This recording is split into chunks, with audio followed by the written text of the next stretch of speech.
কিন্তু কিছুদিন আগেই ইরান যুক্তরাষ্ট্রের মাঝে বেশ বড় আকারের যুদ্ধ হয়েছে। ক্ষেপণাস্ত্র উড়েছে, ড্রোন হামলায় কেঁপেছে মধ্যপ্রাচ্যের আকাশ। মাত্র ৪০ দিনে ধ্বংস হয়েছে যুক্তরাষ্ট্রের সামরিক সক্ষমতার প্রায় ৫০%। তবুও ইরান বলছে এটাই তাদের আসল শক্তি নয়, বরং এখনো এমন অস্ত্র মজুদ আছে যেগুলো যুদ্ধক্ষেত্রে ব্যবহারই করা হয়নি। আর এই দাবি আসতেই নতুন করে বাড়ছে মধ্যপ্রাচ্যের উত্তেজনা।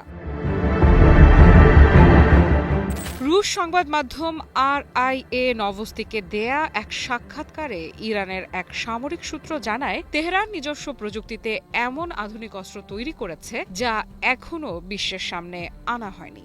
তাদের ভাষায়, সাম্প্রতিক সংঘাতে যুক্তরাষ্ট্র ও ইসরায়েলের বিরুদ্ধে যেসব অস্ত্র ব্যবহার করা হয়েছে সেটাই ইরানের পূর্ণ সামরিক সক্ষমতা নয়, বরং আরও শক্তিশালী, আরও উন্নত অস্ত্র এখনো গোপন রাখা হয়েছে। প্রশ্ন উঠছে, তাহলে ইরান আসলে কি লুকিয়ে রেখেছে? হাইপারসনিক ক্ষেপণাস্ত্র, নতুন প্রজন্মের ড্রোন, নাকি এমন কোনো প্রযুক্তি যা বিশ্ব কল্পনাই করতে পারছে না? কারণ গত কয়েক বছরে ইরান বারবার দেখিয়েছে তারা ধীরে ধীরে নিজেদের অস্ত্র ভান্ডার বদলে ফেলছে। দেশীয় প্রযুক্তিতে তৈরি করছে দীর্ঘ পাল্লার মিসাইল, আন্ডারগ্রাউন্ড ড্রোন বেস, এমনকি উন্নত বিমান প্রতিরক্ষা ব্যবস্থাও। ইরানের ওই সামরিক সূত্র আরও বলছে, প্রতিরক্ষা সরঞ্জাম বা সক্ষমতায় তাদের কোনো ঘাটতি নেই এবং এবার তারা সংযম দেখানোর পক্ষেও না। এই একটি বাক্যই এখন বিশ্লেষকদের ভাবিয়ে তুলেছে।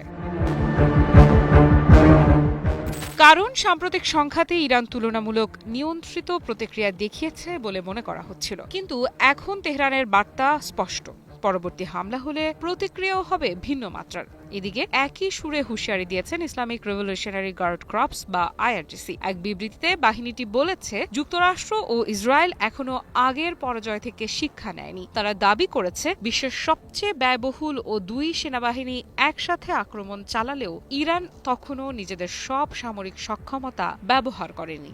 IRGCর ভাষায়, আমরা এখনো ইসলামী বিপ্লবের সব সামরিক ক্ষমতা ব্যবহার করিনি। আর এখানেই বাড়ছে কৌতূহল। কারণ যদি এটাই ইরানের সীমিত প্রতিক্রিয়া হয়, তাহলে পূর্ণ শক্তি ব্যবহার করলে কি হতে পারে? IRGC আরও বলেছে, ইরানের বিরুদ্ধে আবারও হামলা হলে যুদ্ধ শুধু মধ্যপ্রাচ্যে সীমাবদ্ধ থাকবে না, সংঘাত ছড়িয়ে যেতে পারে আরও বড় পরিসরে। এমনকি তারা হুঁশিয়ারি দিয়ে বলেছে, ইরানের পাল্টা আঘাত এমন জায়গায় পৌঁছবে যা শত্রুরা কল্পনাও করতে পারবে না। সব মিলিয়ে এখন এক অদ্ভুত অনিশ্চয়তার মধ্যে দাঁড়িয়ে আছে পুরো অঞ্চল। একদিকে যুক্তরাষ্ট্র ও ইসরায়েলের চাপ, অন্যদিকে ইরানের ক্রমশ আগ্রাসী হয়ে ওঠা বার্তা। আর এই মুহূর্তে সবচেয়ে বড় প্রশ্ন, কি সেই ভয়ঙ্কর অস্ত্র যেটা এখনো ব্যবহার করেনি ইরান? এদিকে ইরানের পররাষ্ট্রমন্ত্রী আব্বাস আরাগচিও হুঁশিয়ারি দিয়েছেন, শত্রুরা যদি যুদ্ধের পথে এগোয় তবে তাদের জন্য অপেক্ষা করছে চমক, এমন চমক যা শত্রুরা ভুলতে পারবে না। তবে কি ইরানের হাতে আছে এমন অস্ত্র যা বিশ্ব রাজনীতির ক্ষমতার ভারসাম্য বদলে দিতে চলেছে?